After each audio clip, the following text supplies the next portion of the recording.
الهورس شو في بيروت كان واحد من الامتدادات الثقافية للمدينة.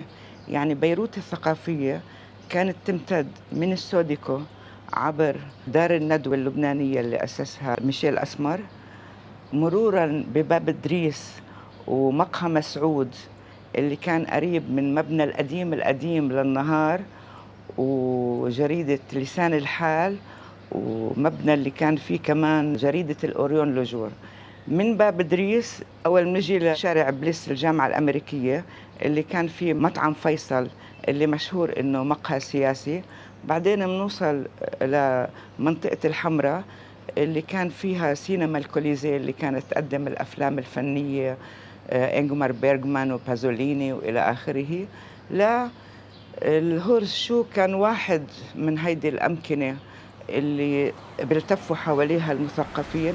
بالإضافة للهورس شو كان في مقهى كتير مهم بالحقيقة اللي هو كافيه دو لا بريس. كافيه دو لا بريس كانت بالمبنى، نفس المبنى اللي في جريدة النهار بالحمراء، بالطابق الأرضي اللي هلأ بفكر بنك. هلأ كملتقى ثقافي، الكافيه دو لا بريس كانت كتير مهمة لأنه جلال خوري كان يعمل فيها أمسية، مش عارفة كل أسبوعين أو كل شهر مرة، يقدم مسرحية بالمقهى والفنانين يعرضوا أعمالهم بالمقهى. وأنا أول معرض لإلي شخصي عملته ببيروت، عملته بالكافيه دو لا بريس سنة 1963. ومن هذا المعرض أنا إجاني شوية لكيد مصاري، اللي اشتريت بطاقة بحر باخرة وسافرت لفرنسا لأدرس.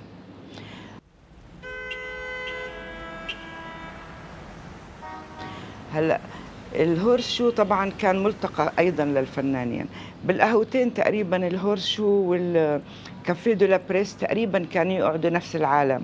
لما سكر الهورس شو وفتح منح دبغي السيتي كافيه، كان في حيط، كل الحيط محطوط عليه صور الناس بالهورس شو، الكل موجودة صورهم. يعني فيني أذكر مثلا أنسي الحاج، يعني عم بحكي من الفترة اللي جيت فيها أنا على بيروت، قعدت سنة كاملة 62 ل 63 قبل ما أروح لباريس. اللي بهديك الفترة اتعرفت على أدونيس، على يوسف الخال، على أنسي الحاج، واللي اهتم فيي بالحقيقة بشكل كأني بنته، لأنه كان عمري 16 17 سنة وقتها. اللي اهتم فيي كتير كان بول جراغوسيان، يعني كان يحافظ علي، يرعاني كأني بنته.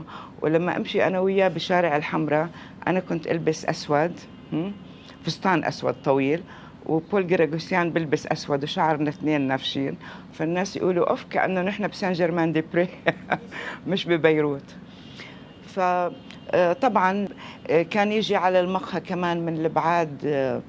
هدول بالحقيقة أنا بحبهم لأنه بالنسبة إلي كانوا ضلوا أصدقاء العمر، ألفريد بسبوس وميشيل بسبوس. بالفنون مثلا يوسف الخال مجلة شعر، كان مكتب مجلة شعر بنزلة عين المريسة، وفي مكتب المجلة، وفي قباله شقة تانية اللي كانوا عاملينها للفن الحديث. وبهديك الصالة بالحقيقة أنا بديت شوف الأعمال الفنية للفنانين الحديثين، يعني جان خليفة، كنعان، حليم جرداء. كان لأنه شعر كانت مجلة اللي بتطرح الحداثة بكل أنواعها، يعني بتطرح الحداثة طبعا بالشعر، بالرواية، بالحياة، بالفن. وطبعا مع مجلة شعر ولدت الناقدة العظيمة خالدة السعيد، اللي لهلأ كل الناس بيعتبروها مرجعية في الشعر. وخالدة مؤخرا عملت كتاب اسمه يوتوبيا المدينة المثقفة. وطبعا مجلة شعر كان كمان عندهم إشي اسمه خميس مجلة شعر. في خميس مجلة شعر كانوا يلتقوا كل الشعراء والأدباء حتى اللي بيجوا من برا، مثل نازك الملائكة، فضوى طوقان، بدر شاكر سياب، سلمى الخضراء الجيوسي، لأنه بيروت كانت معتبرة كأنها موئل للحداثة العربية. والإشي اللي كتير مهم وما كان يتوفر بالحقيقة بأي بلد تاني للحداثة العربية الأدبية الفنية وأيضا السياسية اليسارية، لأنه كان البلد الوحيد اللي فيه حرية تعبير كاملة في لبنان هو بيروت. يعني ببيروت فيك تحكي اللي بدك إياه، فيك تكتب اللي بدك إياه، فيك تسبي من اللي بالسماء للي بالأرض.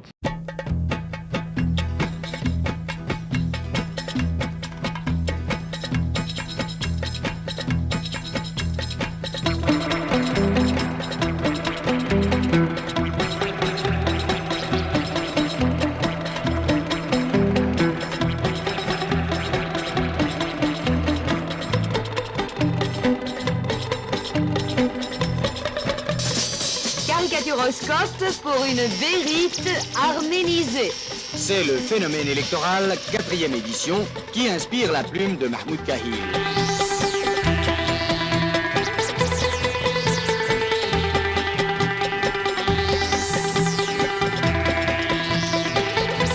فكانت مدينة التفاعل فيها بالحقيقة كتير كبير. يعني وما كان حدا ينعرف بالعالم العربي إذا ما مرق ببيروت.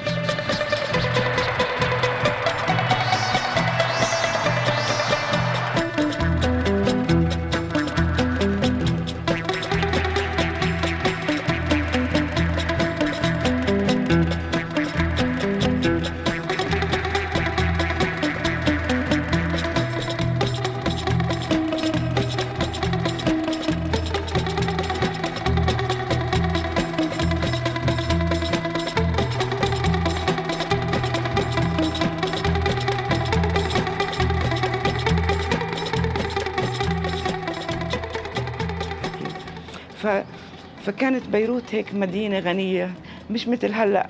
أنا بعتبر هلأ عصر الظلام ببيروت، مش بس ظلام الكهرباء، ظلام بكل ظلام شامل، بس في إضاءات، بس الظلام كتير كبير.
يعني واحد من الأشياء اللي عملتها بالحقيقة بشكل كتير بكير تقريبا هو كتاب هذا اللي طلع شهادة الأطفال في زمن الحرب، وبالعربي وبالإنجليزي In Time of War Children Testify. هذا الكتاب كان أول كتاب بيحكي عن السياسة بدون ما ينحكى سياسة، أو بالأحرى بيحكي عن قضية فلسطين وكيف بتنحل عن طريق الفن. وبتذكر بدت فكرة الكتاب وأنا مشاركة بسنة 68 بمظاهرات ثورة الطلاب ميس وسانتويت. Paris, 1968, scene of student troubles which grew into an uprising that almost toppled the Fifth Republic. فكنت انزل على الشارع ونرمي حجار والى اخره وشيء من هالنوع. وطبعا ميس وسنتويت خلصت بسرعة.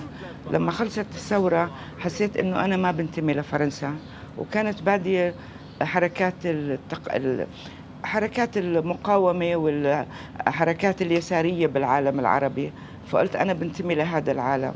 وبتذكر كنت أطلع بالمظاهرات أنا وواحد فنان كتير كبير وكبير بالعمر طبعا وكان مشهور كتير، متى. رأسا قلت له لمتى إنه عم فكر إنه أرجع على بلادنا، على البلاد العربية. وقلت له أول إشي رح أعمله مشان أبدأ من الصفر رح أروح على مخيم للاجئين الفلسطينيين من 67 واشتغل مع الأولاد الصغار يرسموا، بس مشان هيك أدخل بالأجواء الهيدا. فرجعت على الأردن ورحت على مخيم البقعة اللي كان مخيم للاجئين الفلسطينيين اللي طلعوا من فلسطين بعد حرب 67 اللي كانت بالنسبة لنا حدث مؤلم كتير طبعا. فقعدت بالمخيم وفي مدرسة للأونروا بالمخيم، صرت أطلب من المعلمة إذا عندكم حصة فن بدل ما تجي بقول لهم أعطوني إياها، وأنا بعطي وراق وأقلام لكل الأولاد الصغار وبيرسموا. فكانوا ينبسطوا يرسموا، وأخذت خيمة أنا أعيش فيها كمان معهم، يعني أنا بنام وبقوم بالمخيم. فروح على الخيمة تبعتي عرب الهيدا، شوف مين في إشي يعني موهبة ما موهبة وحطن على جنب. تاني يوم أعزمهم على الخيمة عندي بعد المدرسة يقعدوا يرسموا. هلأ اتكونت مجموعة كبيرة من الرسوم، وبالحقيقة في بعضها كتير إلها علاقة مع إنهم أولاد صغار، إلها علاقة بالفن الحديث التجريدي اللي أنا كنت شوفه بالجاليريات باريس. فقررت إنه أعمل كتاب عن الموضوع. بعدين مشان أعمل الكتاب جيت على بيروت، بديت أعرضه على عدة دور للفلسطينية، كلهم يقولوا إنه هذا كتير يساري كتير متطرف. قل لهم ما بغير ولا كلمة من الكتاب إطلاقاً. فحدا قال لي إنه فرجيه لغسان كنفاني وخلي يشوف رأيه. فلما شاف غسان كنفاني الكتاب والنص كنت كاتبته بالإيد كلياته، انجن بالكتاب. فقالوا لي خلص رح ندبر تمويل للكتاب، وطبعناه عند مطبعة بوارشي، وطبعا إشي سري. قالوا لي في رفيق راح اشتغل بالسعودية والله أعطاه، راح نعرض عليه فكرة هيدا. فهذا الرفيق فورا وافق، وكان يمكن تكاليف تباعة الكتاب وقتها 5000 6000 أو دولار أو ليرة لبنانية، مش عارفة، كنا نتعاطى بالليرة اللبنانية.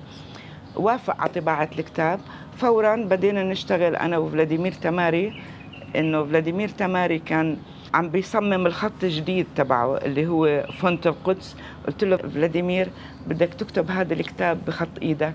ففلاديمير كتب كل التكست تبع الكتاب بخط القلم الرابيدوغراف بخط إيده، وبعدين عملنا الطباعة.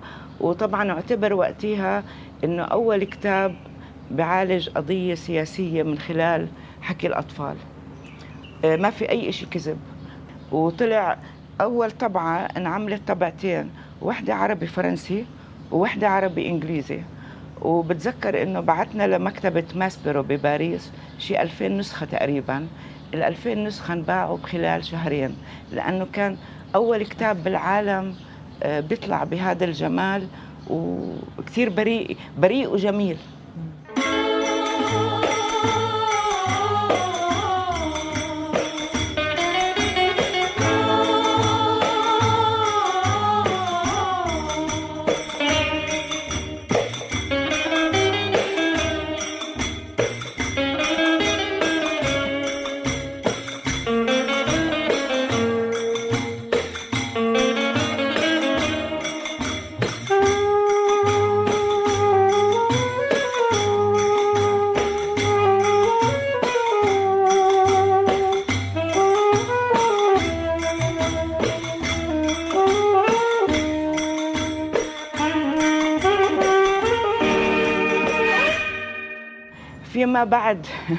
فيما بعد بآخر التسعينات رحنا لمحل تاني.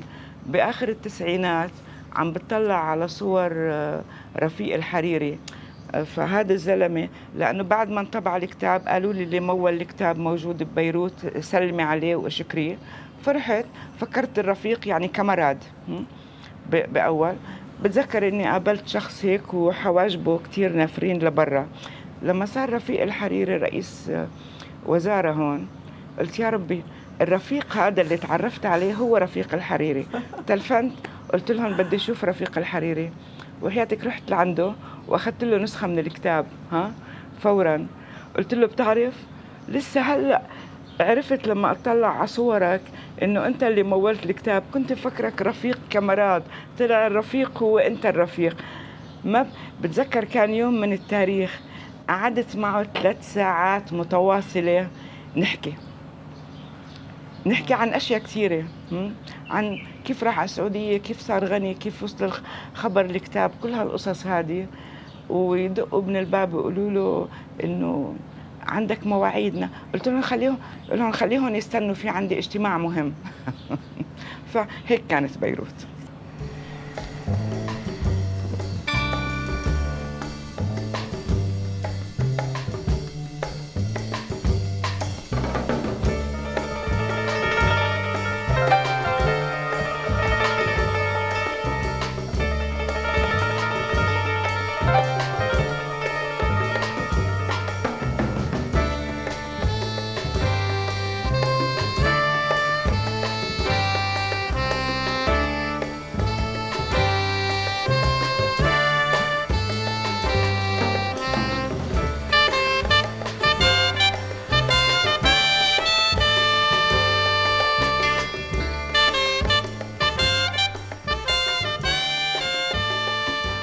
العمل الجماعي بهديك الفترة كان كتير شغلة مهمة، فكانت في فكرة لعمل دار نشر للأطفال من مركز التخطيط، فأجا كمال بلاطة ليأسس هذه الدار، وبالحقيقة تأسست هذه الدار ببيتي هون. وحبينا وقتها إنه نجمع نطلب من كتاب كتير مهمين وشعراء إنهم يكتبوا النصوص، بالإضافة لهذا لفنانين كتير مهمين إنهم يعملوا الرسومات. شعار دار الفتى العربي هو هذه الصورة اللي هي رسم لولد صغير عمره أو 5 أو 6 سنين من مخيم البقعة بالأردن، اللي هو طائر وشمس. فهذا هو شعار دار الفتى العربي طول الوقت، وهذا اللي تقرر مع كمال بلاطة. لنقول إشي تاني مع كمال، هذا هون تخطيط لكمال، هون مكتوب اسم أدونيس. كان كثير كمال يحب الأشياء اللي بتعمل مراية، فهون بتعمل مراية متعاكسة. وكتب أدونيس هيدي بفكر بالأول 75 أو آخر 74 كتب قصيدة اسمها مفرد بصيغة الجمع. فأنا لما قريت القصيدة عملت رسومات لهذه القصيدة، ونشر أدونيس بعد من هذه الرسومات بمجلة مواقف، اللي كانت مجلة كتير مهمة بهديك الفترة، اللي كانت سياسية أدبية ثقافية، يعني جامعة لكل شيء. فنشر أدونيس بعد هذه الرسوم مع القصيدة بمجلة مواقف. بعدين قرر إنه القصيدة تنعمل كتاب، فعملنا كتاب هذا إنه يكون كتاب فني، يعني على 100 نسخة. هي طلع الكتاب طلع بال74، بس المعرض عملنا بال75. فهيدي صفحة من الكتاب، القصيدة مع رسوم مش متذكرة تماما، والرسوم هيك طبعناها على ورقة منفصلة عن وعملنا معرض بجاليرية ما ضل كتير، جاليري اسمه كونتمبوران، كان بالحمرة وين محل أمير هيك بزاروب، هلأ صار مطعم يمكن. فكان افتتاح المعرض وفي صورة أنا وأدونيس واقفين جنب بعض، هو عم بدخن بايب وأنا عم دخن سيجارة بنص المعرض طبعا. فالمعرض صار بشهر، الحرب بدت بنيسان مش هيك؟ المعرض كان يوم الخميس الافتتاح، الحرب بدت يوم الأحد. فالأسبوع اللي بعده فورا الجاليري سكر وما استمر بالمرة، وسكر وخلص.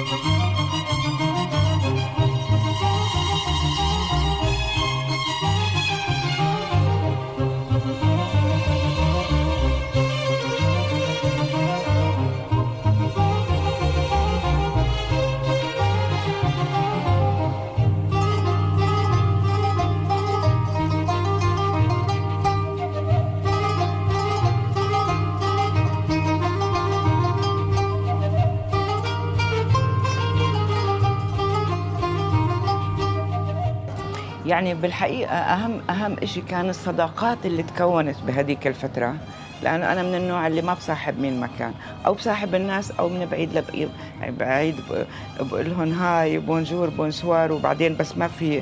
فكل أصدقاء العمر الكبار اللي من هداك الوقت ضلينا أصدقاء وأصدقاء حميمين ونتشاوف دايما. ولهلأ مع إنه اسم الهورس شو تغير، صار أشياء كثيرة، بس أنا لما فوت رأسا بتذكر والله بهيدي الزاوية كنت قاعدة مع أنسي الحاج بكذا، بهذه الزاوية آخر مرة شفت شو بعد نص الليل وشو حكينا وإلى آخره. يعني لهلأ هذه الذاكرة لما أنا أكون بالرصة أنا تقريبا بذكريات الهورس شو، بس الناس تغيروا. وطبعا بهداك الوقت محمود درويش بالإضافة أنه فلسطيني طبعا هو جزء من الحداثة العربية، ومحمود درويش بقي هون لدخلوا الإسرائيليين لبيروت وقتها. بتذكر تلفنت له قلت له محمود الإسرائيلية صاروا بشارع بيتي هون، قال لي متأكدة؟ قلت له طبعا متأكدة، بدك أوصف لك إياهم؟ وبيحكوا عبري ومعهم دبابات كبيرة. ما صدق يعني لأنه صاروا هون قبل وما راحوا على الحمراء إلا بعدين. طبعا وبعدين تفرفتوا الناس كل شيء. وبالحرب بالحقيقة كتير أثرت على تفكك هذا العالم الفني، لأنه كتير ناس رحلوا، كتير الناس هاجروا، كتير الناس قعدوا ببيوتهم. المهم أنا بقول في إشي اسمه الحداثة العربية. الحداثة العربية انتعشت وكان ملتقى لإلها بلبنان. ما في إشي اسمه حداثة لبنانية، بالرغم من كل الخلافات السياسية بالعالم العربي. في إشي وحيد بالعالم العربي اللي هو الوحدة الثقافية. والوحدة الثقافية هي وحدة بين المثقفين كلياتهم، بين الفنانين كلياتهم. يعني لما أنا أقرأ محمد بنيس وأعرف شعره بالمغرب، بعرفه من خلال إنه هذه الحداثة العربية، من خلال مجلة شعر، مجلة مواقف. يعني كان مجلة مثل شعر مثل مواقف هي اللي ثبتت الحداثة العربية، بالإضافة لمجلات تطلع بالمغرب، بتونس، بمحلات تانية. ففي إشي وما زال مستمر لحد الوقت الحالي، اللي هو وحدة المثقفين. والثقافة العربية هي حداثة وحدة، هي حركة وحدة، هي كثير متشابكة ومتشابكة ومتعانقة مع بعض. وكلنا أخذنا من بعض، كلنا تحاورنا مع بعض، كلنا عرضنا مع بعض. والإشي الجميل إنه هذه الحرارة الثقافية والعلاقة الثقافية بين العرب ما زالت مستمرة، وهذا أعظم شيء بالحداثة هذه اللي جمعتنا وما زالت مستمرة.